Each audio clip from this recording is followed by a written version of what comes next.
آپ کے اساتذہ کی ٹیم کی، کیا کہیں گے اس حوالے سے؟ دیکھیں، میں یہی کہنا چاہتا ہوں کہ ہمارا ایک مشن ہے. ہم اس گاؤں میں پیدا ہوئے ہیں، اب شہر میں رہتے ہیں، لیکن شہر سے میں اور میری مسز دونوں یہاں آتے ہیں. اور ہم نے پہلے بھی بات میں کہا، ہم اکیلے نہیں ہیں، ہمارے پاس 32 ٹیچر کی ایک ٹیم ہے اور ہم نے ایک مٹھی بند طاقت بنائی ہے. ہم سب مل کے ایک ایسا کام کرنا چاہتے ہیں جو کہیں بھی کسی بھی جگہ نہ رہو، اور ہم انہیں ایک کامیاب پاکستانی، قابل فخر پاکستانی بنانا چاہتے ہیں جو دنیا کو یہ بتلائیں کہ ہم زندہ قوم ہیں. وہی ہم نے دیکھا، وہی ہم نے درس دیا کہ کتنے بچے آپ نے دیکھے جنہوں نے 7 سال سے 5 سال سے چھٹی نہیں کی. یہ تعلیم، میں تو کہتا ہوں تعلیم سے زیادہ تربیت، اور اس تربیت کو استعمال کرنے کی طاقت اہم ہے.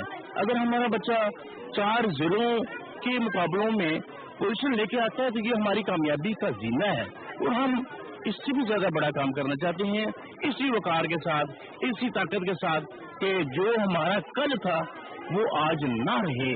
اور آپ سنتے ہیں کہ چونترا ایک اچھا علاقہ نہیں گنا جاتا تھا نا، لیکن آج آپ نے یہاں آگے حیرتیں دیکھی ہیں کہ یہاں یہ بچے وہ کام کر رہے ہیں جو شہر کے مقابلے کا ہے.